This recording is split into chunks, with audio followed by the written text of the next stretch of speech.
दिव्यं च भव्यं च सर्वं यश्चाधितिष्ठति स्वर्यस्य च केवलं तस्मै ज्येष्ठाय ब्रह्मणे नमः।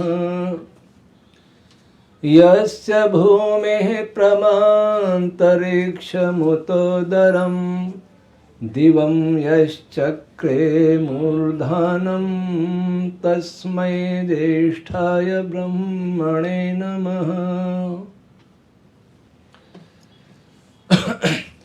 उपस्थित आदर के योग्य नगर के आर्यभद्र पुरुषों, मातृशक्ति युवकों और बच्चों, आज तीसरा दिन है सृष्टि कथा का। मैंने 2006 महाशिवरात्रि के दिन एक संकल्प लिया था कि आगामी 12 वर्षों में वेद को ईश्वरी और सर्व विज्ञान में सिद्ध कर दूंगा, अन्यथा शरीर त्याग दूंगा। और सार्वजनिक घोषणा की थी। ये प्रतिज्ञा इसलिए की थी क्योंकि मैं चौथी पीढ़ी का आर्य समाजी हूँ। मेरे परदादाजी ऋषि दयानंद के समय आर्य समाजी थे और परिवार में 4 स्वतंत्रता सेनानी रहे। कुटुंब में आज़ादी की आंदोलन में भी भाग लिया और आर्य समाज का भी क्रांतिकारी काम किया। पर ऐसा लगता था कि आर्य समाज के तीसरे नियम को सिद्ध करने वाला कोई दिखता नहीं। क्यों हमारी युवा पीढ़ी पाश्चात्य की ओर भटक रही है? अगर हमारे पास सब कुछ होता तो हम उधर क्यों जा रहे होते? देश आजाद होने के बाद जितना मानसिक और बौद्धिक दास हुआ उतना आजादी से पहले नहीं था। कहाँ कमी रह गई? इसलिए संकल्प लिया था कि या तो हम ये बोलना छोड़ दें कि वेद सब सत्य विद्याओं का पुस्तक है, अथवा इसको सिद्ध करें। बीच में नहीं चलेगा। अगर हम नहीं जानते और बोल रहे हैं तो ये मिथ्या भाषण है, और जानकर बोल रहे हैं तो बताएं। उस समय मुझे यह भी नहीं पता था किस दिशा में कैसे चलना है। आर्य समाज के बहुत विद्वानों से संपर्क किया। मेरे बहुत संपर्क थे। 15 वर्ष लेखन किया। वेद विरोधी, आर्य समाज विरोधी, राष्ट्र विरोधी तत्वों के लेखों का उत्तर देने वाला आर्य समाज में सबसे ज्यादा मैं ही देता था, कई पत्रिकाओं में। पहले ब्रह्मचारी प्रदीप आर्य नैष्ठिक नाम से लेख आते थे, फिर अग्निवत नैष्ठिक नाम से आते होंगे। फिर ये काम बंद कर दिया, इस दिशा में आ गया। अपने आप ही रोड मैप बनाया, ब्राह्मण ग्रंथों पर चला, ऐतरेय ब्राह्मण पढ़ के देखा। क्योंकि वेदों को समझने के लिए सबसे आधारभूत कोई ग्रंथ है संसार में तो ब्राह्मण ग्रंथ है। ब्राह्मण ग्रंथों का भाष्य सायण का मंगाया। आर्य समाज के एक विद्वान हुए आचार्य वीरेंद्र मुनि शास्त्री, उनका मंगाया। पशुबलि नरबलि सब कुछ था। मैं भयभीत हो गया कि अगर वेद ब्राह्मण ग्रंथ ही है तो वेद में भी ये सब है, क्योंकि वेद का व्याख्यान ग्रंथ ही ब्राह्मण है। तब कई विद्वानों से कहा कि कोई इसमें क्या कुछ मार्गदर्शन दे सकता कि नहीं, आपको खुद स्वयं रास्ता बनाना होगा, इस विषय में कोई नहीं जानता। 2 महीना परेशान रहा, आखिर रहस्य खुलते गए। उसी समय मैंने एक परमा से प्रार्थना की, वो मैं सुना देता हूं, उसके बाद शुरू करता हूं। क्योंकि जब कोई नहीं देख रहा था कि कैसे वेदों को अपौरुषेय और सब विज्ञान में सिद्ध करें, कोई बताने वाला होता तो वो खुद ही कर देता।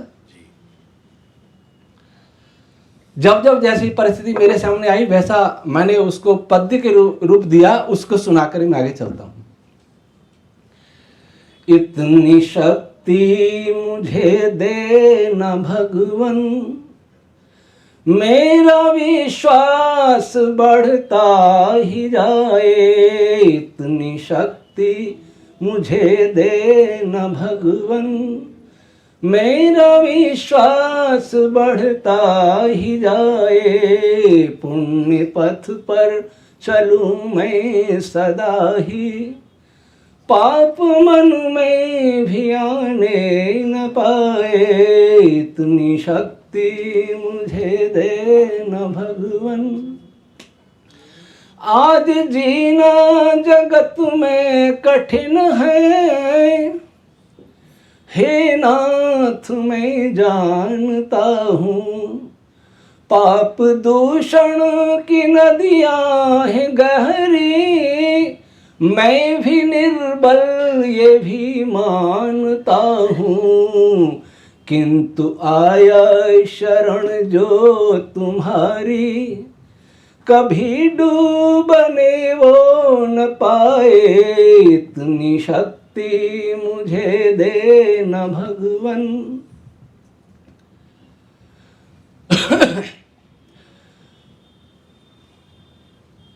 लेकिन मैं सोचता हूं भजन में समय जा गया, चलने दे अपना विषय। अब तक हमने ये चर्चा की, क्योंकि समय तो निश्चित है। कल हमने चर्चा की, इतना तो आपको समझ में आ गया होगा कि वेद मंत्रों से सृष्टि बनी है, ये तो आ गया।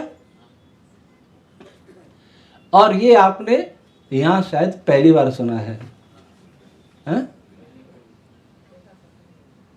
अगर वेद मंत्रों से सृष्टि बनी है तो फिर आर्य समाज का तीसरा नियम अपने आप सिद्ध हो जाता है। हम वेदों के वाइब्रेशन में रह रहे हैं। हमारे शरीर में, ब्रह्मांड में, एक एक पार्टिकल्स में, मॉलिक्यूल्स में, एटम्स में, सूर्य में, गैलेक्सी में, सब जगह वैदिक मंत्र पश्यंती परावस्था में गूंज रहे। अब हमें उससे क्या लाभ है? बता दिया सृष्टि वेद मंत्रों से बनी। हम जान भी लें कि सृष्टि कैसे काम कर रही है, हम जान भी लें कि सृष्टि कैसे बनी, हम जान भी लें कि प्रलय कैसे होगा, उससे हमें क्या लाभ है? मैंने परसों कहा था कि आम खाने या पेड़ गिनने, तो मैं पेड़ गिनने की बात कर रहा हूं। यह विषय क्यों जरूरी है? एक तो इससे ईश्वर का दृढ़ विश्वास होता है।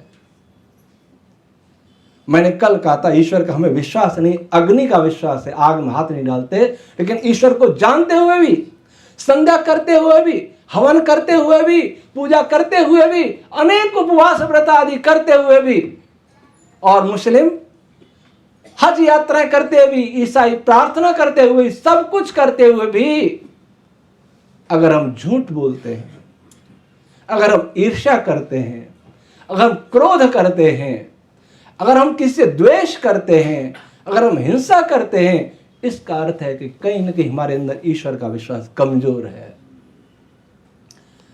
सत्य पर भाषण देने वाले भी उस भाषण में कई झूठ बोल जाते हैं। राग द्वेष से मुक्त रहने का उपदेश करने वाले भी आपस में राग द्वेष रखते हैं। ध्यान लगाने वाला भी दूसरों को दिखाने के लिए ध्यान करते हैं, ताकि लोग मुझे ध्यानी योगी समझें। मंदिर में पूजा इसलिए करते कि लोग मुझे पुजारी समझें, भक्त समझें। लेकिन अग्नि को दिखाने के लिए कोई नाटक नहीं करना पड़ता, बिजली को दिखाने के लिए नाटक नहीं करना पड़ता, क्योंकि वो तो नाटक जानती, हाथ लगाते जला देगी अग्नि। वैसा ईश्वर पर विश्वास नहीं है। तो ईश्वर पर विश्वास सृष्टि को समझ के ही हो सकता है। अब दूसरी चीज हम क्या सीखें? ये केतन भाई कह रहे थे, मैंने कहा क्या करते हो? मैनेजमेंट करता हूं मैं। चलो आप आज ईश्वर का मैनेजमेंट समझाता। ये विशाल जी ने भी आग्रह किया कि सृष्टि से क्या सीखे बताना। पहले दिन हमने एक वेद मंत्र दिया था, विष्णु कर्माणि पश्यत यतो व्रतानि पस्पसे। विष्णु के कर्मों को देखो, ईश्वर जो सृष्टि में कार्य कर रहा है उसको देखो, और देख करके उससे अपने कर्मों को सुधारो। इसी को ऋषिदान ने क्या कहा? स्तुति। स्तुति का अर्थ ईश्वर के गुणों का कीर्तन और उससे अपने गुणों में सुधार लाना ही स्तुति कहलाती है। अब सबसे दूर कहां जाए? ईश्वर का कोई कार्य मंदिर में नहीं हो सकता। मंदिर में तो मनुष्यों के कार्य हैं, मंदिर की डिजाइनिंग, मंदिर की कारीगरी, ये सब मनुष्य की रचना है। ईश्वर की रचना देखिए, सबसे पहले हम दूर नहीं जाएंगे, अपने शरीर को देखें। प्रातः यज्ञ किया, सबसे बड़ा यज्ञ परमात्मा ही करता है। इसलिए वेद में एक मंत्र आता, अयम होता प्रथम पश्यत इदम। अय मनुष्य, यह परमात्मा रूपी होता को देखो। यह पहला होता है सृष्टि का, जो सृष्टि यज्ञ को प्रारंभ किया है। और पहला होता ऐसा ही नहीं कि सूर्य में बैठा काम कर रहा है, हमारे अंदर भी काम कर रहा है। मैं बोल रहा हूं, इसमें भी ईश्वर की भूमिका है। भोजन पचता, उसमें भी ईश्वर की भूमिका है। श्वास लेता हूं, इसमें भी ईश्वर की भूमिका है। मेरी भूमिका इतनी है कि मैं रोटी खाना चाहता हूं और बना करके रोटी मुंह में डाल लेता हूं, उसके बाद ईश्वर की भूमिका आ जाती है। कब तक रहती है? जब तक मैं कर्म करता रहता हूं, तब तक रहती है। जब कर्म करना बंद कर देता हूं, ईश्वर की भूमिका समाप्त हो जाती है, फिर दूसरी भूमिका प्रारंभ होती है। यज्ञ नाम है परोपकार का, त्याग का, दान, देव पूजा, संगतिकरण। आपने विभिन्न सामग्री ला करके यज्ञ में आहुतियां दी, वैसे परमात्मा हमारे शरीर के द्वारा कैसे यज्ञ कर रहा है। भोजन बनाता कौन है? हाथ। भोजन हाथ बनाता है, न भोजन आंख बनाती है, न कान बनाता है, न जीवा बनाती है, न पैर बनाते हैं, न नासिका बनाती है, केवल हाथ बनाते हैं। लेकिन ये सब उसमें सहयोग अवश्य करते हैं। आंख नहीं हो।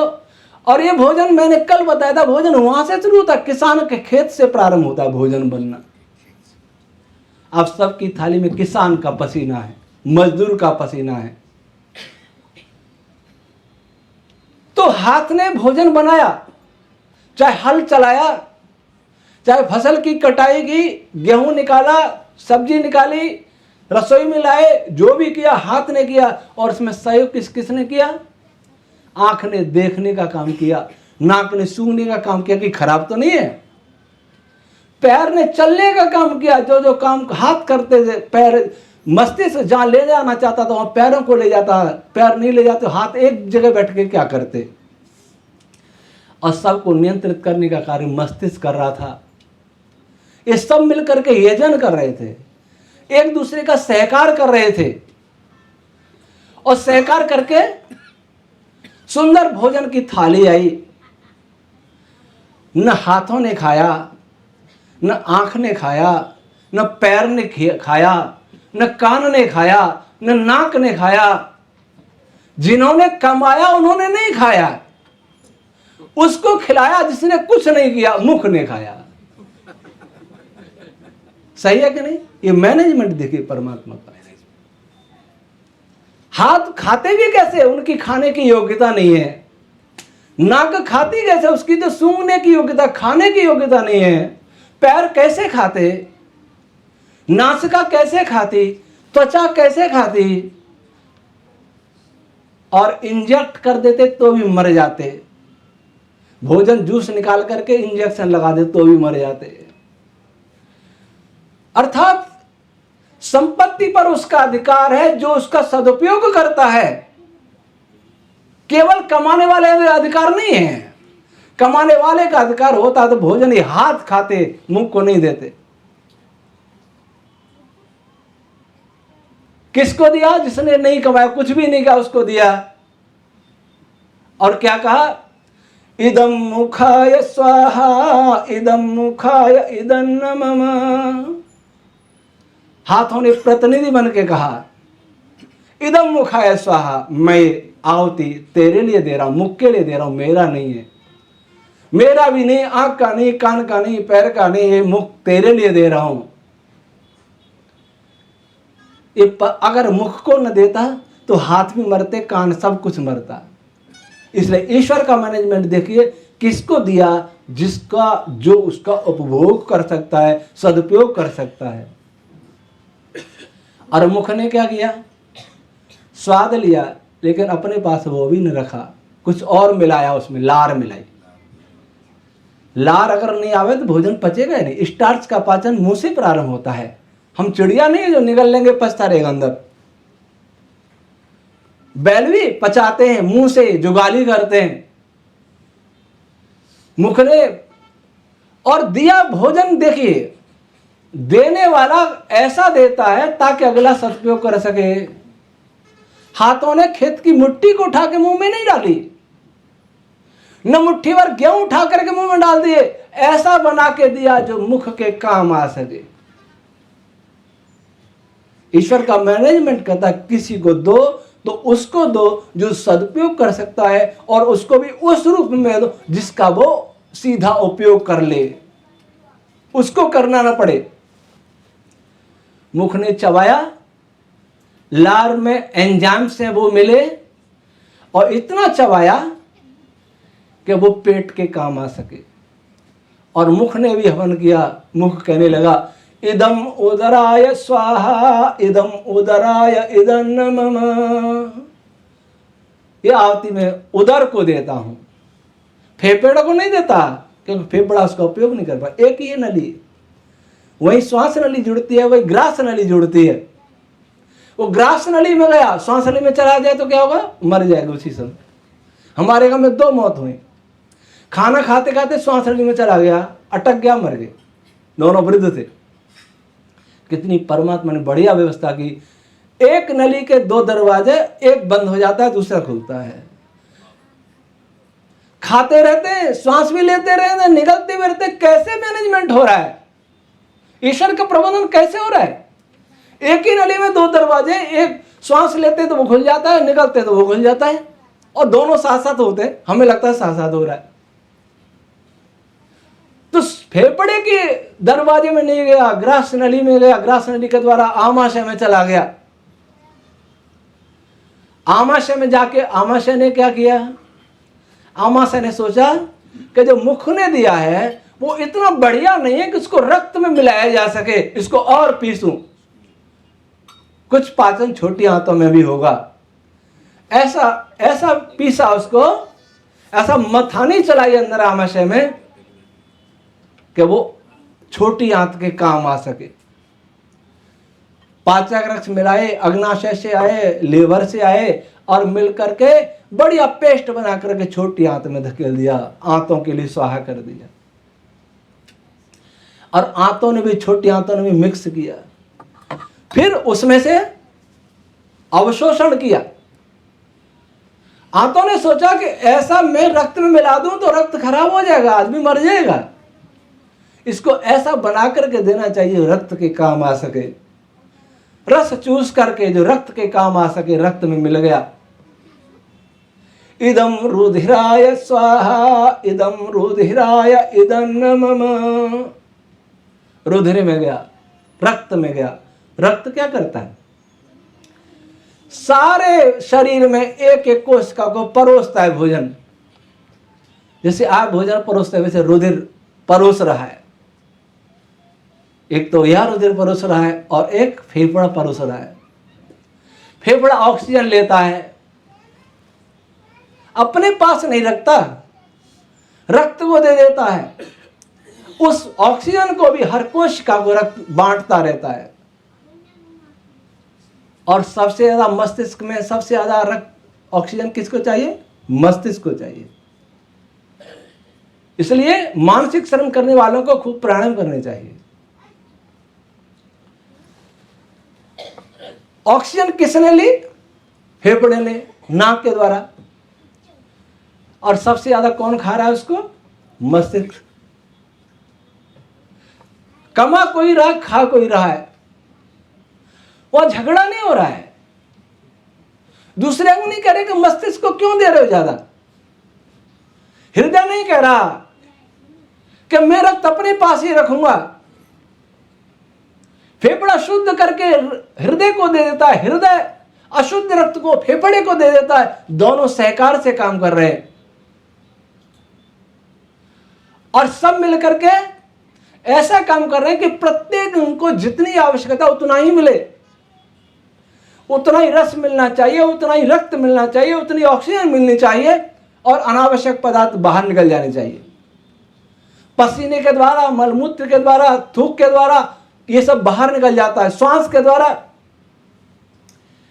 इस मैनेजमेंट से ये शिक्षा मिलती है कि ये ना समझे कि मेरा है, पूरे शरीर का है, पूरे समाज, राष्ट्र, विश्व मानवता का है।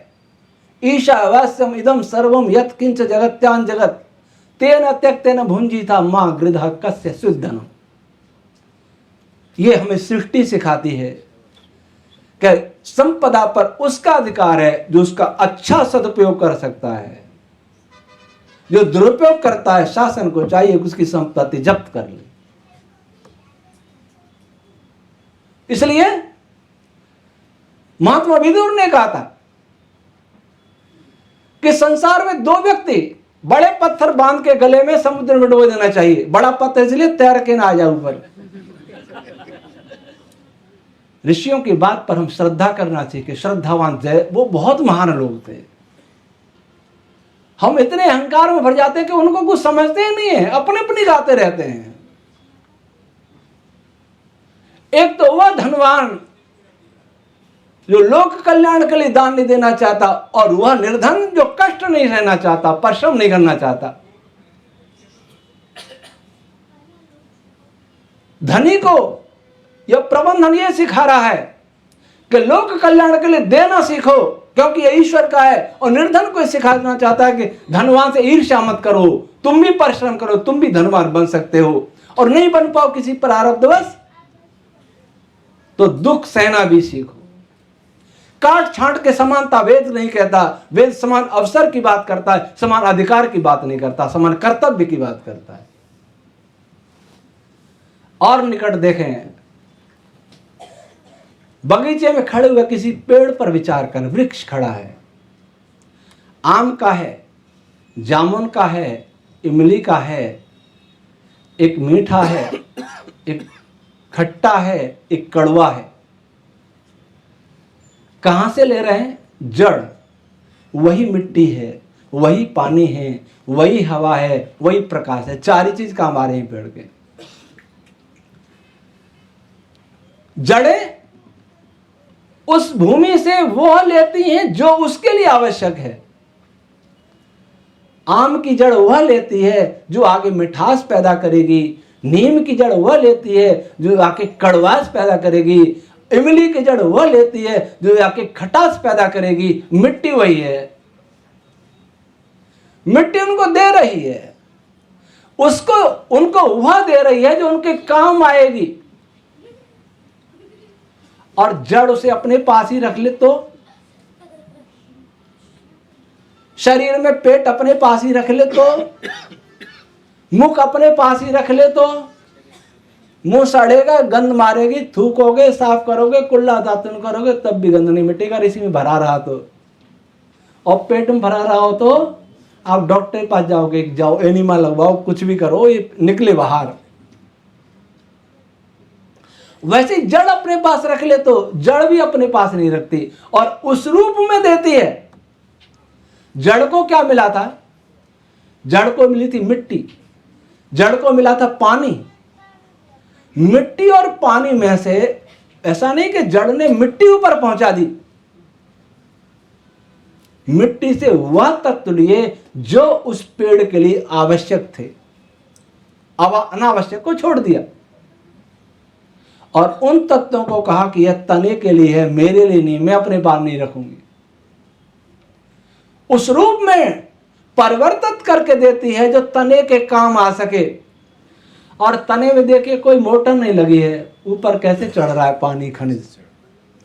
आप तो टंकियों में पानी चढ़ाते तो बिजली का इंतजार करते हैं, वहां कौन कर रहा है? ये ईश्वर का मैनेजमेंट। और तना कहां ले जाता है? छोटी छोटी शाखाओं में ले जाता है, भेज देता है, अपने लिए नहीं रखता। और वे शाखा भी पत्तियों में ले जाती हैं, पत्तियों में अपने पास नहीं रखती, वह भोजन बनाती हैं। जड़ किसान बन गई, तना व्यापारी बन गया, किसान से खरीदा और बेच दिया किसी गृहस्थ को, और पत्तियां माताएं बन गई जो भोजन बना रही हैं।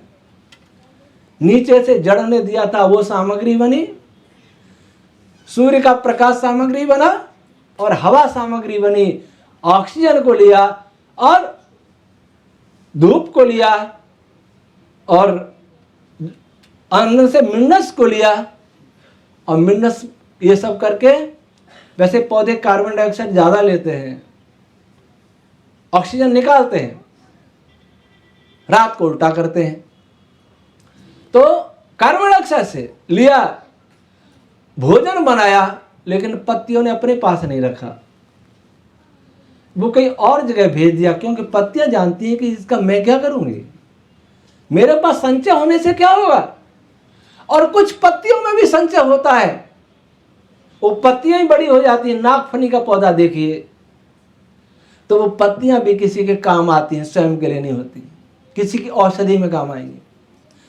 कहीं तने में संचित हो जाता है, आलू है, आलू तना है, शकरकंद जड़ है, गाजर जड़ है, मूली जड़ है, अदरक तना है, वहीं जाके संचित हो गया, लेकिन वो अपने लिए नहीं, दूसरे के लिए था। तो तने ने अगर अपने पास रखा, वो भी किसी और के लिए, जड़ ने अपने पास रखा, वही शकरकंद बन गई, तो वो भी किसी और के लिए, और फल और अनाज बना तो वो भी किसी और के लिए। और तना उसको दे रहे हैं जो भोजन बना सके, पत्तियां, और भोजन के क्रम में भी कली, पुष्प और फिर फल बनता है। हम सूर्य को देखें, इस सूर्य जिससे हम जीवन पाते हैं, 1 सेकंड में अपने शरीर को 40 लाख टन जला देता है। 1 सेकंड में इसका 40 लाख टन वजन कम हो रहा है।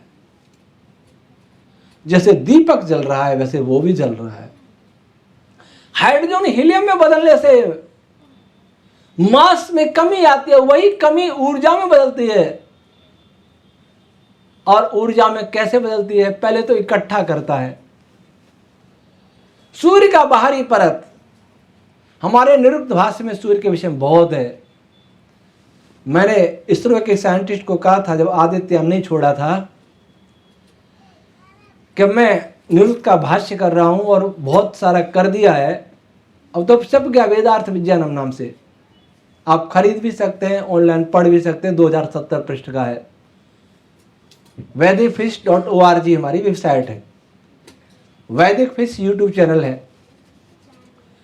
तो मैंने कहा जो आदित्ययान आपका जो चित्र भेजेगा, उससे ज्यादा हमारे निरुक्त भाष्य में आपको मिल जाएगा। सूर्य अंतरिक्ष से बहुत सारे पार्टिकल्स को लेता है, और वो पार्टिकल्स सूर्य के केंद्र की ओर, सूर्य के ऊपर बहुत बड़े गुफानुमा गड्ढे होते हैं। जैसे कभी आपने नदियों में भंवर देखे होंगे, पानी ऐसे घूमता हुआ अंदर की तरफ जाता है, वैसे सूर्य में भी है। उनको वैज्ञानिक सन स्पॉट नाम से जानते हो। उसका तापमान कुछ कम होता है, उसमें तेजी से पदार्थ अंदर जाता है, और वह पदार्थ वही जाता है जो सूर्य के अंदर मिलकर के संलयित होकर के ऊर्जा को बना सके। और जो ऐसा नहीं कर सकता, उसको वे भंवरों में तोड़ दिया जाता है, विखंडन हो जाता है, मॉलिक्यूल्स का सारे आयंस बन जाते हैं। अब वहां से कितनी यात्रा करते हैं? लगभग 4.5 लाख किलोमीटर, 4.5 लाख किलोमीटर की यात्रा करके वो सूर्य के संधि, सूर्य के 3 भाग है मुख्य, यहाँ 26 भाग है। हमारा वेद विज्ञान आलोक पढ़ेंगे तो सूर्य के 26 भाग हैं, जिनमें अलग अलग पदार्थ मिलते हैं। और जिसमें मैंने 26 भाग बताए हैं, उसी में सब विद्वानों ने भारत के और बाहर के पशु के 26 टुकड़े मार करके उसको खाने के लिए लिखा है कि ब्राह्मण को दो, ब्रह्मा को दो, ऋत्विज को दो, अध्वरी को दो, उद्गाता को दो। हमारे यहां भी एक ही भाष्य है, किसी को चिंता नहीं है। और अगर पशु मारने वाला ब्राह्मण नहीं हो, दूसरे से मरवाए तो उसको न दें, यह प्रसाद ब्राह्मण को ही देना है। जो यज्ञ का ब्रह्मा, उसको गाय की जीभ देनी है, किसी को खुर देना है, यजमान की पत्नी को पूंछ से मांस देना है, किसी को पसलियां देनी है। ये लिखा है, सबने लिखा है। जो ऋग्वेद का ब्राह्मण है, तेरे ब्राह्मण, केवल हमने कहा है कि इसके सूर्य के, ये पशु का अर्थ सूर्य है और इसके 26 भाग हैं। मैं केवल 3 भाग की चर्चा कर रहा हूं। सूर्य का जो केंद्रीय भाग है उसमें भट्टी जलती है, हाइड्रोजन हीलियम में बदलती है। उसका रेडियस, त्रिज्या वैज्ञानिकों को फिक्स मालूम नहीं है। एक बार मैं बॉम्बे गया था, Tata institute of fundamental research सुना होगा आपने। उसमें एक प्रोफेसर, उनको मैंने पूछा, फोन किया था कि आप सूर्य के न्यूक्लियस का रेडियस निकाल के रखिएगा, मैं आ रहा हूं, मैं अपना बताऊंगा। तो उन्होंने, जब हम पहुंचे तो मैंने कहा क्या है आपका रेडियस, फिजिक्स क्या कहता है? तो कहते हैं 1,66,000 समथिंग। सूर्य के न्यूक्लियस का रेडियस, पूरे सूर्य का नहीं, पूरे सूर्य का तो 6.25 लाख है। तो स्वामी जी आपका क्या है? मैंने 1,50,545 किलोमीटर। कहने लगे माई गॉड, फिक्स? मैंने फिक्स, लेकिन 7,500 वर्ष पुराना है ये फिक्स। कि 7,500 में ज्यादा अंतर नहीं है, पर आपने निकाला कैसे?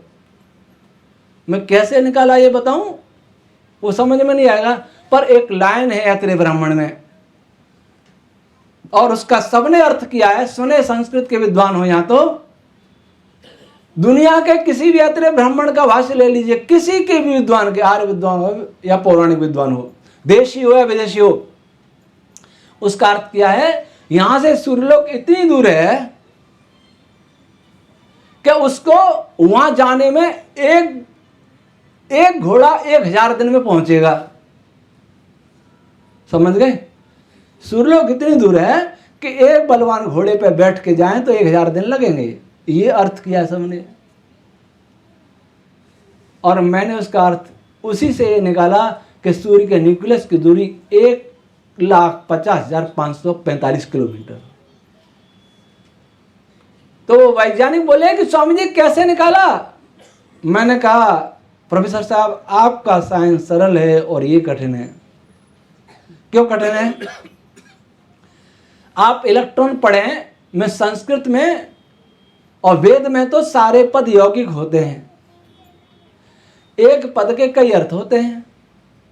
अग्नि का अर्थ आत्मा भी है, परमात्मा भी है, इलेक्ट्रिसिटी भी है, चुंबक भी है, ऊष्मा भी है, सेनापति भी है।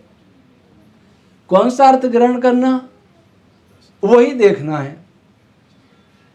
ब्राह्मण ग्रंथ और विभिन्न संहिताओं में, वेद की शाखाओं में, एक ब्राह्मणोद्धार कोश में 771 संदर्भ दिए हैं, और कम से कम माने 50 अर्थ तो उसके हैं ही, और कई अर्थ ऋषि दयानंद ने दिए उसके। अब हमें कौन सा अर्थ लेना, यहां दिमाग काम करता, यहां उहा चाहिए। मैं अगर आप फिजिक्स में इलेक्ट्रॉन का अर्थ इलेक्ट्रॉन भी हो जाए, इलेक्ट्रॉन का अर्थ घोड़ा भी हो जाए, इलेक्ट्रॉन का अर्थ गाय भी हो जाए, इलेक्ट्रॉन का अर्थ मनुष्य भी हो जाए, तो आप फिजिक्स कैसे पढ़ेंगे? तो बोले ये तो बहुत डिफिकल्ट है। मैंने हाँ, उस डिफिकल्ट को हम पढ़ रहे हैं। उन्होंने जो अर्थ किए वो गलत किए, ट्रांसलेट किए। ब्राह्मण ग्रंथ वेदों का ट्रांसलेशन नहीं होता। तो वो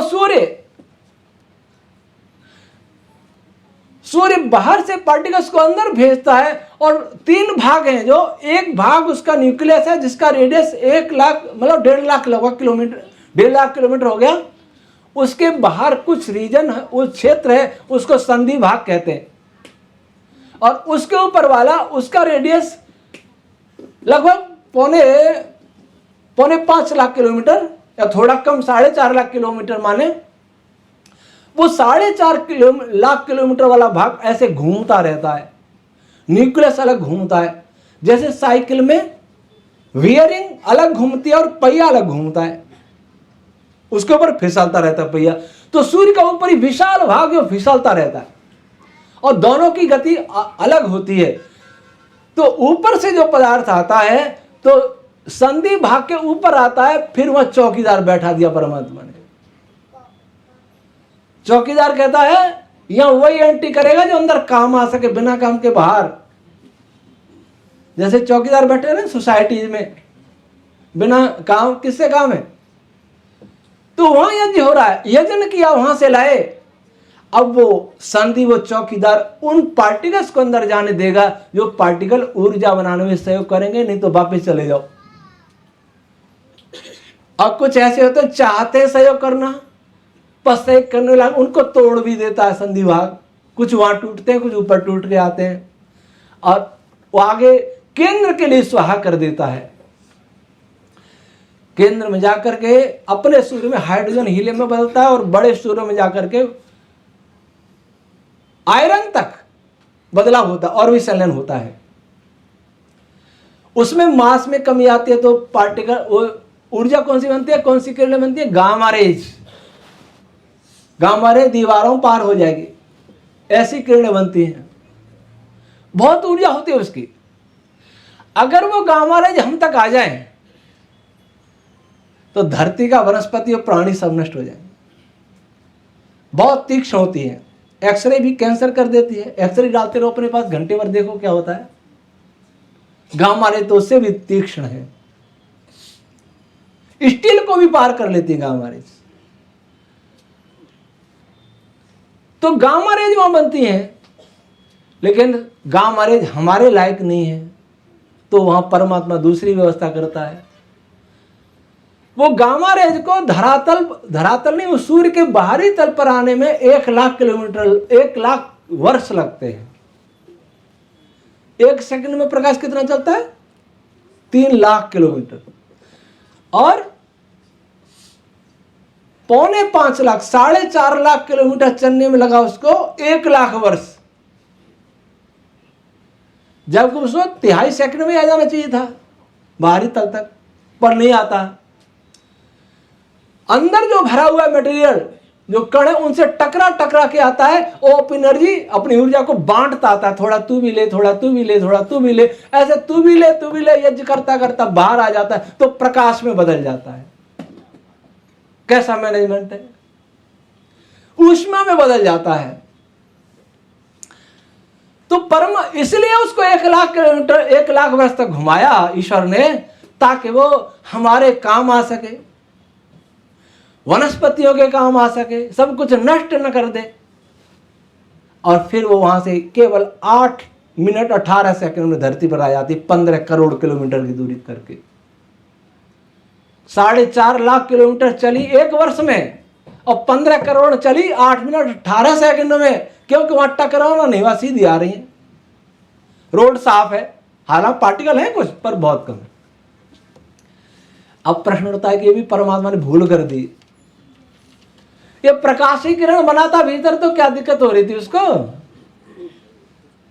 प्रकाश किरण बनाता तो जल्दी तो हम तो अच्छा रहता ना। 1,00,000 इतना भटकाया उनको, गामा रेज को, गामा रेज बनाई क्यों जो काम नहीं आ रही थी हमारी। जैसा शरीर में वह बनता है जो काम नहीं आता, मुंह में वह बनता है जो रक्त में नहीं मिल सकता, ले इसलिए उसको पेट को देता है, पेट में वह बनता है जो रक्त के काम आ जाता है। बीच में ये कार्य करता बीच में है, और वहां भी पार्टिकल्स कार्य करता है। अगर केवल प्रकाश और ऊष्मा की किरणें बनाता परमात्मा, तो क्या होता, तो यह होता कि बीच में टकराते तो पार्टिकल तो टकराते, टकरा के सारी ऊष्मा वहीं खर्च हो जाती है, सारा प्रकाश वहीं ऑब्जर्व हो जाता, और सूर्य में अंधकार दिखता, सूर्य दिखता भी नहीं। हमें प्रकाश तो क्या मिलता, वो खुद भी नहीं दिखता। कितना बढ़िया मैनेजमेंट है कि गामा रेज ही बनाता है।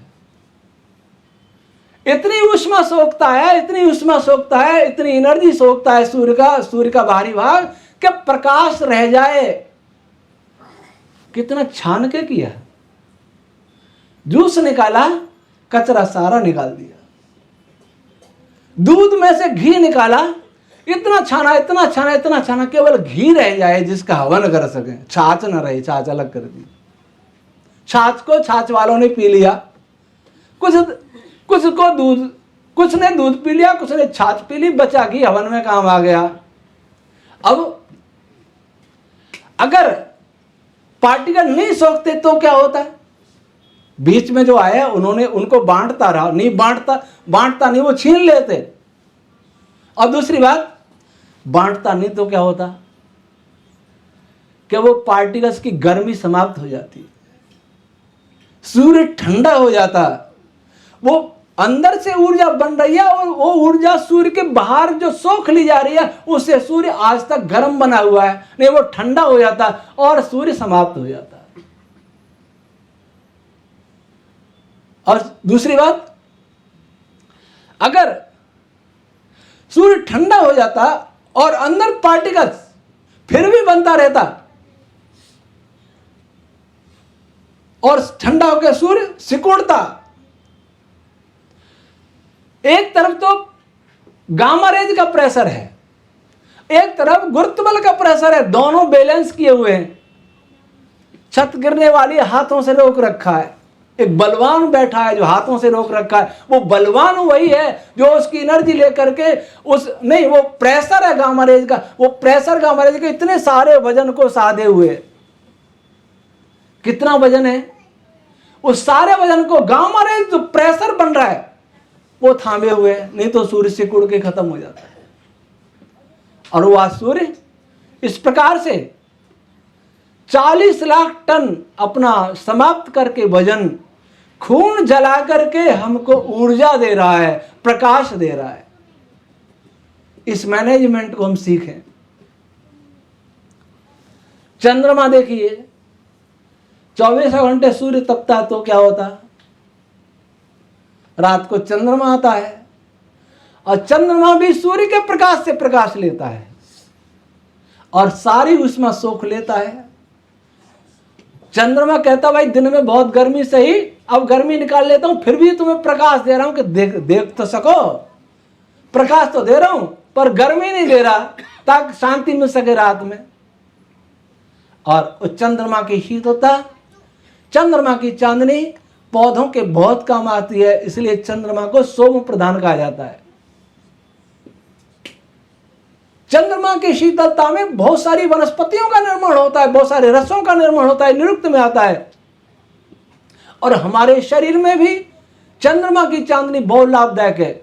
सूर्य की रोशनी भी लाभदायक है, चंद्रमा की चांदनी भी लाभदायक है। ये वहां यज्ञ कर रहा है, जैसा हमको चाहिए वैसा यज्ञ हो रहा है।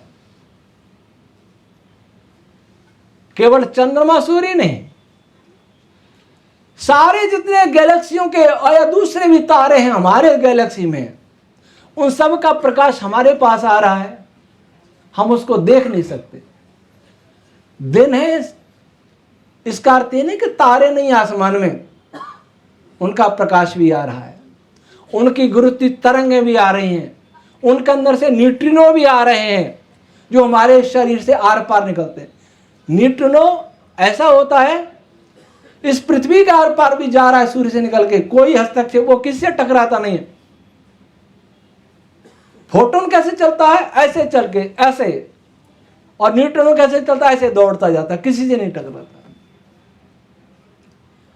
अगर वह टकराता, उसकी भी एनर्जी बहुत है, वह टकराया तो पता नहीं कितने कणों को तोड़ देता, हमें हमारे शरीर में पता नहीं क्या चेंज कर देता, हमारे शरीर को कितनी हमारे केमिकल, हमारा स्ट्रक्चर बदल जाता अगर न्यूट्रिनो हमसे टकराता और टकरा करके हमारे पार्टिकल्स को तोड़ता, छेड़ता।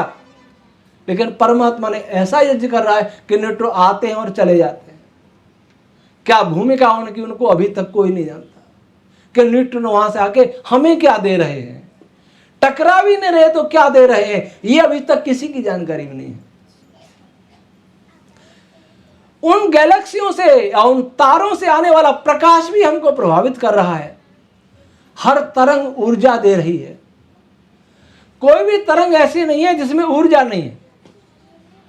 चंद्रमा को मैंने शीतल कहा, इसका अर्थ नहीं है कि वो ठंडा होता है, उसमें सूर्य के सापेक्ष कम हीट होती है। ठंडा गर्म सापेक्ष होता है। एक भगोने में ताजा पानी लीजिए और एक में गर्म पानी लीजिए और एक में बर्फ का ठंडा पानी लीजिए। बर्फ वाले हाथ में से ताजा पानी में डालोगे तो ताजा पानी गर्म लगेगा, है ना। और गर्म पानी में हाथ डाल के भी ताजा पानी में डालो ताजा पानी ठंडा लगेगा। सापेक्ष हुआ। पूर्ण शीतलता तो केवल प्रकृति में होती है, जहां इनफाइनाइट कोल्डनेस होती है, इनफाइनाइट।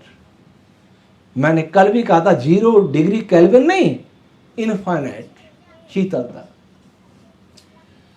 तो हर वेव्स किसी भी तारे से आ रही हो,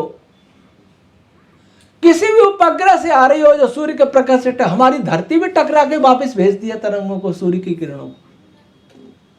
अगर नहीं भेजे तो कभी बादल होते हैं तो गर्मी होती है, क्योंकि सूर्य से आने वाली ऊष्मा वापस बाहर नहीं जा पा रही, यहीं रुक जाती है, इसलिए गर्मी लगती है। आसमान खुला होता है तो फिर रात को ठंडक होती है।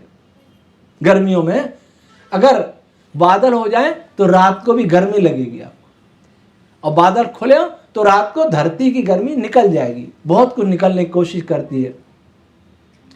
तो जितनी भी किरणें आ रही है ब्रह्मांड से, वे सभी हमें प्रभावित कर रही हैं, सभी ऊर्जा दे रही हैं।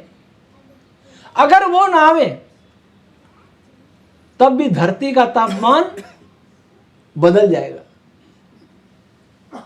करोड़ों तारे, अरबों तारे, खरबों तारे और कितनी संख्या जो हमने बताई, उन सब की किरणें हमारे पास आ रही हैं, चाहे बहुत कम मात्रा में आ रही हैं, सबसे ज्यादा सूर्य की हैं। ये सभी किरणें प्राकृतिक हैं, इन किरणों में हम पैदा हुए हैं, और हमने जो किरणें बनाई हैं ये यज्ञ नहीं है। मोबाइल की किरणें, इंटरनेट की किरणें, रेडियो की किरणें, टीवी की किरणें, ये प्राकृतिक नहीं है, ये यज्ञ नहीं है, ये असुर है एक प्रकार से। कोई आवश्यकता नहीं धरती पर इनको। और ये जब से आई हैं, जब से सारा पर्यावरण अस्त व्यस्त कर दिया है। इन किरणों के कारण भूकंप भी आएंगे, तूफान भी आएंगे, सुनामी भी आएंगी, और मौसम परिवर्तन, कभी कुछ होगा, कभी कुछ होगा, कभी कुछ होगा। ये जो हम यज्ञ में बाधा हम डाल रहे हैं। अगर सब कुछ ईश्वर के मैनेजमेंट के अनुसार होता रहे तो धरती पर भूकंप, तूफान, अनावृष्टि, अतिवृष्टि कभी नहीं होगी। श्री राम के राज्य में कुछ नहीं होता था।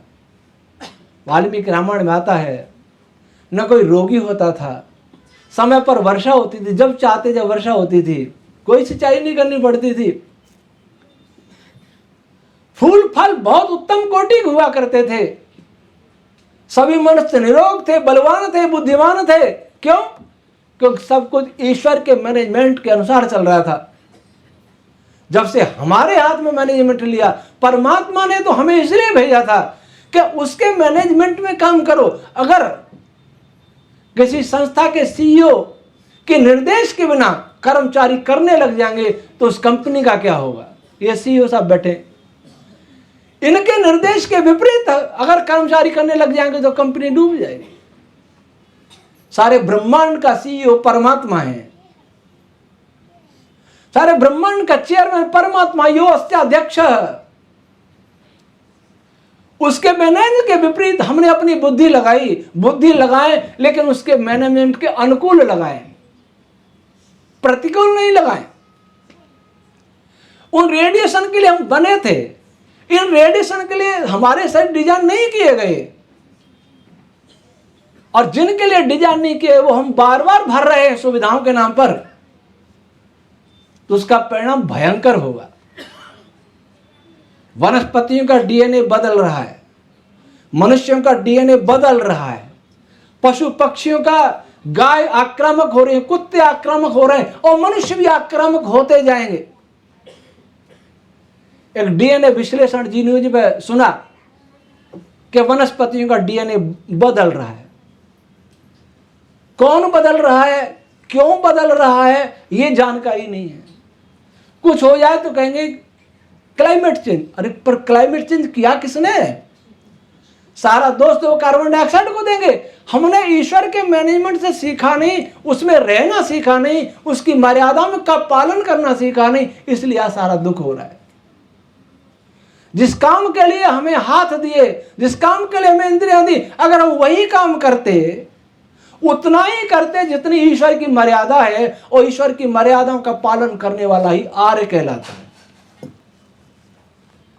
शास्त्रों में दो पदार्थों को ही ईश्वर पुत्र कहा है, ध्यान रखिएगा। दोनों पदार्थ बहुत महत्वपूर्ण हैं। एक तो काल को ईश्वर पुत्र कहा है, अथर्ववेद में पूरा काल सूक्त है, काल ईश्वर पुत्र क्यों है? काल अर्थात कले विशाल जी बता रहे थे, ओम शब्द, जो ओम अक्षर है, शब्द रूप होते हुए भी अक्षर है, वह ईश्वर पुत्र है। ईश्वर से सीधी ऊर्जा लेकर के उसके निर्देशन में सारे कार्य करता है, ज्ञान पूर्वक, विज्ञान पूर्वक। इस ब्रह्मांड में ओम रश्मि ही ऐसी है जिसमें ऊर्जा भी है और जिसमें ज्ञान भी है और वो ध्वनि भी है। तीन चीज है, ऊर्जा भी, ध्वनि भी, ज्ञान भी। सारा कहना चाहिए डिजाइन, सारा मानचित्र ब्रह्मांड का चलाने का, बनाने का, प्रलय करने का ओम अक्षर में ही होता है। इसलिए उसको ईश्वर पुत्र कहा, क्योंकि ईश्वर के निर्देश के अनुसार ही काल तत्व काम कर रहा है ब्रह्मांड में। महाभारत में महर्षि व्यास जी ने कहा, काल मूलमिदं सर्वम्, काल ही सबका मूल है, काल ही सबको नचा रहा है। और काल ईश्वर पुत्र है। ओम रश्मि अपरारूप, ओम रश्मियां ही काल है। काल के बिना न फोटोन गति कर सकता है, काल के बिना न इलेक्ट्रॉन घूम सकता है, काल के बिना न कोई स्टिंग कार्य कर सकती है, काल के बिना न पृथ्वी घूम सकती है, काल के बिना न सूर्य घूम सकता है, काल के बिना गैलेक्सियां निर्मित नहीं हो सकती हैं, धारण नहीं हो सकते हैं, काल के बिना कोई केमिकल रिएक्शन नहीं हो सकता है, काल के बिना कोई फिजिकल रिएक्शन नहीं हो सकता है, काल के बिना कुछ नहीं हो सकता। काल के बिना बोल नहीं सकते, काल के बिना सुन नहीं सकते, काल के बिना कुछ नहीं कर सकते। इसलिए काल ईश्वर का एक प्रतिनिधि है, पुत्र है। और ईश्वर चेयरमैन है तो काल सीईओ है। ईश्वर आत्मा है तो काल उसका शरीर है। उसमें बैठा ही ईश्वर सारी सृष्टि को चला रहा है, बना रहा है, नष्ट कर रहा है समय पर। जहां भी क्रिया है वहां काल है। जहां भी किसी सजी बनी हुई सत्ता का, किसी पदार्थ की सत्ता है, वहां काल है। अगर काल कभी अपनी मर्यादा का अतिक्रमण नहीं करता, काल अपनी गति का अतिक्रमण नहीं करता, काल कभी अपने विज्ञान का अतिक्रमण नहीं करता, कि काल वास्तविक सीईओ है, काल वास्तव में कार्य करता है। और काल के भी वर्कर हैं, प्राण अपान व्यान उदान समान आदि, काल के भी वर्कर हैं, भू भुव स्व रश्मियां, ये रश्मियां काल के कर्मचारी हैं। और एक और ईश्वर पुत्र कहा है शास्त्रों में, आर्य ईश्वर पुत्र है। आर्य वह है जो ईश्वर पुत्र होता है। आर्य समाज नाम ऋषि दयानंद ने बहुत सोच समझ के रखा था। आर्य समाज के सदस्य बनने से आर्य नहीं बन जाता है, वेद के कुछ मंत्र रटने से आर्य नहीं बन जाता है, साधारण ध्यान आदि करने से आर्य नहीं बन जाता है, समाज सुधार का कार्य करने से भी आर्य नहीं बन जाता है। ईश्वर का पुत्र बनने से आर्य बनता है। कहेंगे ईश्वर के पुत्र तो सभी हैं, सभी उसकी मर्यादा का पालन करते हैं। गाय ने मर्यादा नहीं छोड़ी, इस ईश्वर पुत्र ने, इस मनुष्य ने मर्यादा छोड़ दी। शेर ने भी मर्यादा नहीं छोड़ी, हमने मर्यादा छोड़ी है। शेर जब से पैदा हुआ, जब से वही भोजन करता है जो उसके लिए निश्चित किया परमात्मा ने। सांप वही भोजन करता है जो परमात्मा ने निश्चित किया हुआ है। सारे पशु पक्षी की दिनचर्या परमात्मा की व्यवस्था के अनुकूल होती है, मैनेजमेंट के अनुकूल होती है। ये मनुष्य जिसको मनुष्य बनाया है और जो आर्य बन सकता है, उसी ने सबसे ज्यादा मर्यादा तोड़ी है। आर्य का मतलब आर्य समाज नहीं, श्रेष्ठ मनुष्य आर्य बन नहीं पाए, मनुष्य भी नहीं बन पाए, क्योंकि मनुष्य की परिभाषा करते हुए महर्षि यास्क ने कहा, मननान मनुष्य, मनन करने से ही मनुष्य कहलाता है। कहेंगे मनन तो सब करते हैं, चोर भी तो मनन करता है कि कैसे किसी की जेब काटनी, बिना मनन के जेब कैसे काटेगा। सही है कि गलत है? वस्तु में मिलावट करने वाली मनन करता है कि ऐसी चीज मिलाओ जो पकड़ी नहीं जा सके। कितना मनन कर रहा है, जितने झूठे छल फरे भी बहुत मनन करते हैं, लेकिन ऋषि आनंद ने इस मनन का नहीं कहा, उन्होंने स्पष्ट कर दिया। ऋषियों की भाषा ऋषि समझते हैं। उन्होंने कहा सब काम धर्मानुसार था, सत्य और असत्य को विचार करके करना चाहिए, वह मनुष्य है। सत्य और असत्य को विचार करके करने चाहिए। जितना परमात्मा ने बुद्धि दी उतना तो जानवर भी सत्य असत्य को विचार करके करते हैं। कैसे? भैंस जानती है कि कौन सा चारा खाना है, कौन सा नहीं खाना है। भूख लगी है तो खाएगी, नहीं लगी है तो नहीं खाएगी। कुछ भी रख दिए, वो हमसे ज्यादा मनन कर रहे, वो हमसे आगे निकल गए।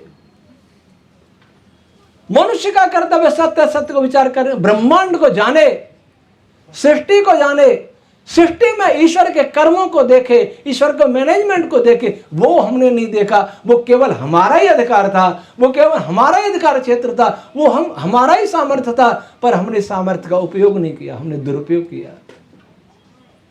जिसका सदुपयोग करता वही आर्य है। आर्य ईश्वर पुत्र। पुत्र का अर्थ होता है रक्षक, तारने वाला। पितरों को, माता पिता को दुखों से जो तारता वही पुत्र होता है।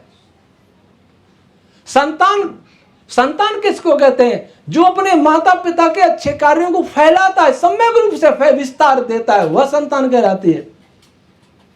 पर हमने ऐसा नहीं किया। हम धरती के मनुष्यों का कर्तव्य था जो वेद विद्या का विस्तार अग्नि वायु आदि तंगरा से शुरू हुआ, महर्षि ब्रह्मा जी ने सारे में फैलाया। और महर्षि वेदव्यास जी का नाम ही वेदव्यास इसलिए हुआ क्योंकि उन्होंने वैदिक विज्ञान को फैलाया। भगवान कृष्ण महान वेद वैज्ञानिक, भगवान शिव महान वेद वैज्ञानिक, भगवान विष्णु महान वेद वैज्ञानिक, और ब्रह्मा तो थे ही आदि पुरुष। श्री राम महान वेद वैज्ञानिक, लेकिन हमने सब छोड़ दिए। ये मैनेजमेंट, ये सृष्टि का मैनेजमेंट केवल और केवल वेदों और उनके व्याख्यान ग्रंथों, ब्राह्मण ग्रंथों से सीखा जाता है। कुछ भाग दर्शनों से सीखा जाता है, कुछ भाग उपनिषदों से सीखा जाता है, लेकिन सबसे मूल में है तो वेद है। हमने मूल को भूले, हम फल खाने में विश्वास करने लगे, जड़ों को सींचने में विश्वास नहीं किया। आर्य समाज का फल है छठा नियम, संसार का उपकार करना। इस समाज का मुख्य उद्देश्य अर्थात शारीरिक आत्मिक और सामाजिक उन्नति करना। हमने फल खाए, लेकिन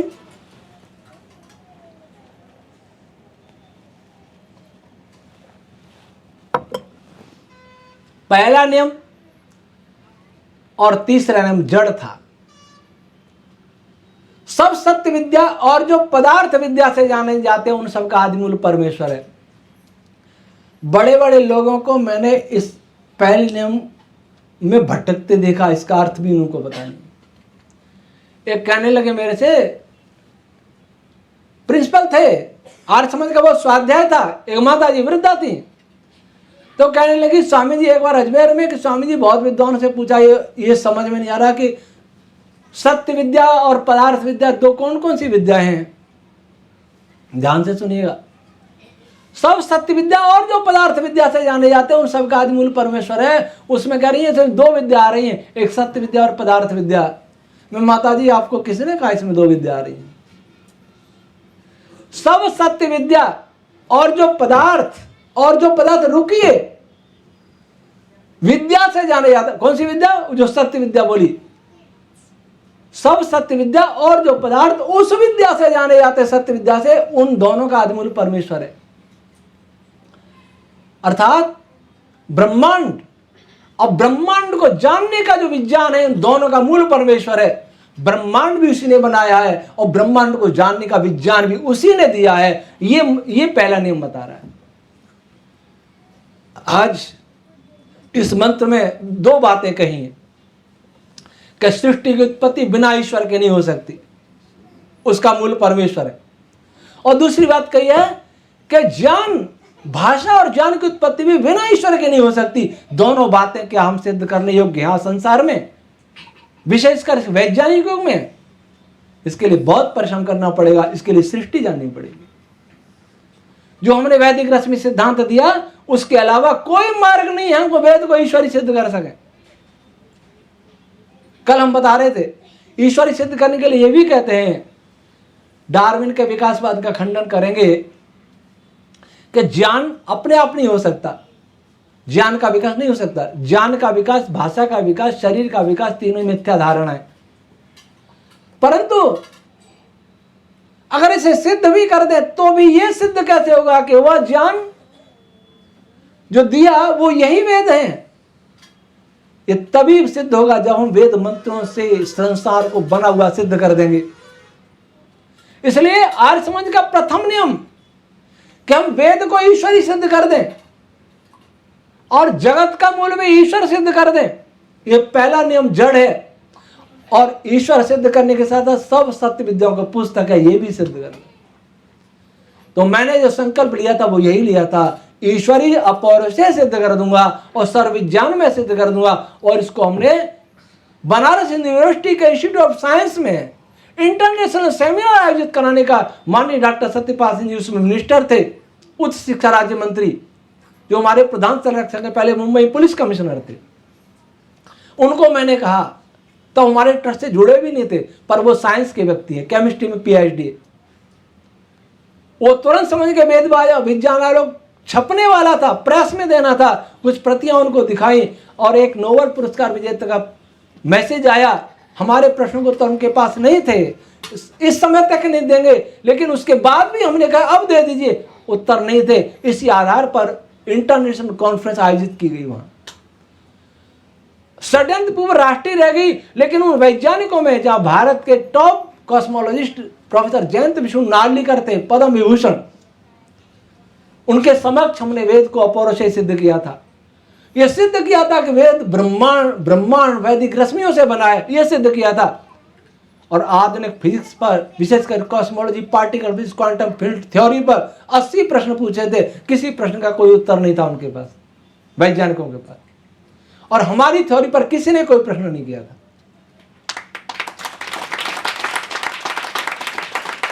ये केमिस्ट्री के हमने नार्लिकर साहब को कहा था और वैज्ञानिकों को भी कहा था कि आप मिल करके डिस्कशन करके फिजिक्स की 50 समस्या बता दें हमें, कहीं नहीं सुलझ रही, लेकिन समझा दें कि इसीलिए समस्या है, हम आपका समस्या को समाधान करने का प्रयास करेंगे वैदिक फिजिक्स से।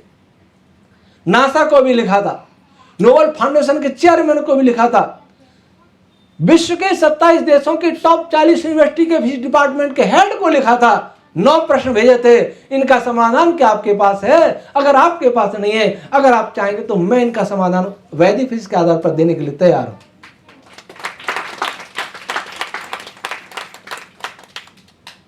तो इस प्रकार ही वेदों से सिद्ध होगा। हम ये भूल गए, हम जड़ को पानी नहीं दिया और परोपकार के कार्य करते रहे। गुरुकुल खोलना, विद्यालय खोलना, सिलाई का प्रशिक्षण देना, व्यायाम करना, शिविर लगाना, ये सारे सब अच्छे कार्य हैं, लेकिन हैं तो फूल पत्ती वाले कार्य, हैं तो फूल पत्ती की सिंचाई के समान। मैंने कभी लिखा था, वेद तेरा ज्ञान है या आर्य जन गाते रहे, वेद तेरा ज्ञान है या आर्य जन गाते रहे, किंतु अब उनके दिलों में, किंतु अब उनके दिलों में श्रद्धा इसमें ना रही।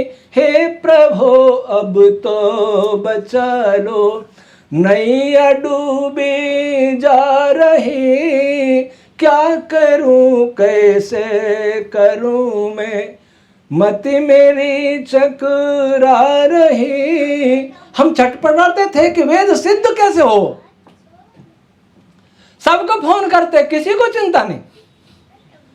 मैंने लिखा, अपने घर में बैठकर हम वेद पर प्रवचन करें, अपने घर में बैठ कर देते चुनौती विश्व को, विश्व के वैज्ञानिकों में, विश्व के वैज्ञानिकों में चर्चा तक भी ना रही। हे प्रभु अब तो बचा लो, नैया डूबी जा रही, क्या करूं कैसे करूं मैं। एक पौराणिक बहुत बड़े महंत ने मुझे लिखा, छोटे से किराए के मकान में काम शुरू किया था, मैं और मेरा एक रसोईया था बस, और कोई नहीं था।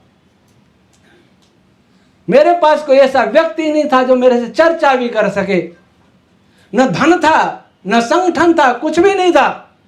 तब पौराणिक महंत ने मुझे लिखा था कि किराए का मकान में काम कर रहे हो, इतना बड़ा काम हमारे यहाँ आ जाइए, जैसलमेर है राजस्थान में, वहां भादरिया मठ है। ये अरविंद पूरे जानते हैं, अरविंद जी संत हरवंश सिंह निर्मल थे। उन्होंने कहा आपको अलग से एक चाहिए तो 100 बीघा हाईवे पर जमीन देंगे, नेशनल हाईवे 15 पर सारी व्यवस्था करेंगे, पर आचार्य जी यहाँ आ जाइए। आर्य समाज के एक नेता सुने, ब्रह्मचारी राज सिंह जी दिल्ली के, उन्होंने कहा आचार्य जी तुरंत स्वीकार कर लीजिए। स्वामी रामदेव जी ने देखिए पौराणिक एक साधु से दीक्षा लेके कनखल आश्रम बना लिया, कितना बड़ा काम कर लिया। मैंने कहा नहीं, ऐसे ले लेता तो ऋषि दयानंद भी मेवाड़ के महाराणा की बात मान लेते, ओखी मठ के प्रलोभन आ जाते, मुझे कोई प्रलोभन डिगा नहीं सकता। तब उस समय मैंने लिखा, कोई कहते लक्ष्य हित में सत्य भाषण त्याग दूं। वहां रह के कुछ न कुछ समझौता करना पड़ता ना मंदिर में। कोई कहते लक्ष्य हित में सत्य भाषण त्याग दूं, किंतु मिथ्याचारिता तो, किंतु मिथ्याचारिता तो मेरी मंजिल है नहीं। हे प्रभु अब तो बचा लो, धन मिलेगा मान भी, धन मिलेगा मान भी, साधन मिलेंगे जानता, किंतु उन मिथ्या मतों में प्रीति मेरी ना रही। हे प्रभु अब तो बचा लो। हे प्रभु जागृत करो सोई आर्य जाति को, वेद जीवित हो कि जिसमें वेदता अब ना रही। हे प्रभु अब तो बचा लो। हे पिता तेरा सहारा ही दिखे अब लोक में, हे पिता तेरा सहारा ही दिखे अब लोक में। दे दो वर नैया तरे, दे दो वर नैया तरे, मझधार में जो जा रही। हे प्रभु अब तो बचा लो। अंत में लिखा, मात अब करुणा करो, चाहता तब आसरा, दीजिए दामन थमा, दीजिए दामन थमा, अब याद तेरी आ रही। है प्रभु अब तो बचा लो। ये कब लिखी थी? महाराणा प्रताप जयंती थी, 2005 की बात है। और मैं सच था, मुझे किसी ने विष दिया था, पहले 2 बार विष दे चुके लोग। पैरों में से आग जैसी निकलती थी, छटपटाते रहते थे, ऐसे छटपटाते हुए लिखते थे। कूलर नहीं था, पैसा नहीं था, कूलर किसी मांगा तो कूलर की तरफ पैर रख करके बैठ करके पढ़ा करता था। और उसी समय लिखा, एक तरफ प्रलोभन मिल रहा था। हालांकि वो बहुत अच्छे व्यक्ति थे, बहुत सद्भावना वाले थे, लेकिन जब अपनों ने साथ नहीं दिया तो उन्होंने दिया। परंतु मैंने उनका आदर सम्मान पूर्वक पत्र लिख करके उनको बहुत धन्यवाद देते हुए भी अपना काम स्वतंत्र रखने का निर्णय लिया। क्योंकि जो सत्य की साधना नहीं करता है, जो समझौते कर लेता है, वो बड़ा काम नहीं कर सकता है। भवन बना सकता था, आश्रम बन सकते थे, पूजा हो सकती थी, लेकिन वेद का भाष्य या इन ग्रंथों का भाष्य नहीं कर सकता था। लगभग 800 मंत्रों का भाष्य किया है मैंने, निरुक्त में लगभग 700 हैं, और भी कई मंत्रों का भाष्य किया। यहां भी एक पुस्तक है, भाष्य की शैली देखें तो आदि सृष्टि का ज्ञात रहस्य। हमने एक बार घोषणा की कि कोई भी वेद पर प्रश्न करे हम उत्तर देंगे, पहले विद्वानों को भेजेंगे, वो उत्तर नहीं देंगे तो भ्रम देंगे। एक मुसलमान के 99 प्रश्न मिले, बाकी दूसरों के मिले। शंकराचार्यों को भेजे, महामंडलेश्वरों को भेजे, आर्य विद्वानों को भेजे, सब तरफ सन्नाटा था। तब हमने उत्तर दिया, और वो उत्तर यहां पुस्तक है अभेद वेद नाम से, आप देख सकते हैं वेद को समझने में क्या क्या भूले हो रही है। नासदी सूक्त आपने सुना होगा। नासदी सूक्त आदि सृष्टि का ज्ञात रहस्य में नासदी सूक्त और मंत्रों की व्याख्या 3 प्रकार की है। हर मंत्र की 3 प्रकार की व्याख्या होती है। इसका खंडन कोई मुसलमान नहीं कर रहा है, मेरा ईसाई नहीं कर रहा है, वामपंथी नहीं कर रहा है, अपने लोग कर रहे हैं, आर्य समाजी लोग, कि नहीं 3 प्रकार का हो ही नहीं सकता। देवराज इंद्र ने महर्षि भरद्वाज को कभी कहा था अनंता वै वेदा, वेद अनंत है, वेद का ज्ञान अनंत है। हमने नहीं मानी, हमें भगवान मनु पर विश्वास नहीं, जो कहते हैं सर्व ज्ञानमयो सह। भगवान मनु कहते हैं सर्वम वेदात प्रसिद्धति। भगवान मनु कहते हैं वेदो अखिलो धर्म मूलम। हमें विश्वास नहीं रहा। महर्षि दयानंद कहते हैं सब सत्य विद्याओं को पुस्तक है, लेकिन हमें विश्वास नहीं रहा। सभी ऋषि कहते रहे कि वेद में सब विद्या है, लेकिन हमें कोई विश्वास नहीं रहा। अगर विश्वास रहा होता तो हम सारे मिलकर उस पर काम करने चल पड़े होते। आज स्थिति यह है कि हमारे ग्रंथों के रहते वेद विज्ञानालोक, वेदार्थ विज्ञानम, गोपथ विज्ञानम। अगर आपको गायत्री के बारे में जानना है, आपने कभी सुना गायत्री को वेद माता कहते हैं? गायत्री परिवार वाले कहते हैं, आर्य समाजी नहीं कहते। नहीं कहते ना, गायत्री वाले कहते हैं। श्री राम शर्मा जी ने एक नया नाम दिया, वेद माता गायत्री। जय भी होते वेद माता गायत्री की जय। पहले मैं भी सोचता था कि गायत्री मंत्र वेद माता कैसे हो जाएगा। वेद का तो एक भाग है, छोटा सा मंत्र है, ऐसे तो 20,500 मंत्र। आपने, मुझे नहीं लगता किसी ने कहा हो अपने विद्वान है कि गायत्री वेद माता है। आज मैं कह रहा हूं गायत्री वेद माता है। मेरी समझ में बाद में आया जब मैंने गोपथ ब्राह्मण का भाष्य किया।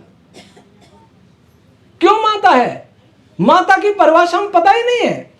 निर कहता है निर्मीयन्ते अस्मिन् भूतानि सा माता, जिसके अंदर भूतों का निर्माण होता है, पदार्थों का निर्माण होता है, जीवों का निर्माण होता है, वो माता कहलाती है। इसलिए नारी भी माता है, इसलिए भूमि भी माता है, इसलिए अंतरिक्ष भी माता है। और ऐसे ही गायत्री मंत्र के चारों ओर ब्रह्मांड में वैदिक छंद स्पंदित हो रहे हैं, इसलिए गायत्री मंत्र को माता का मैंने नहीं कहा, गोपथ ब्राह्मण में कहा है, जो अथर्ववेद का ब्राह्मण है। हम पढ़ते नहीं हैं, हमारे विद्वान पढ़ते नहीं हैं, इसलिए कहते नहीं पाखंड है, वेद माता गायत्री कैसे हो जाएगा। मैं भी ऐसा ही सोचता था। हम जो बहुत चीज खंडन करते हैं उसमें बहुत चीज सत्य भी है। इतिहास में हनुमान जी उड़ के नहीं जा सकते।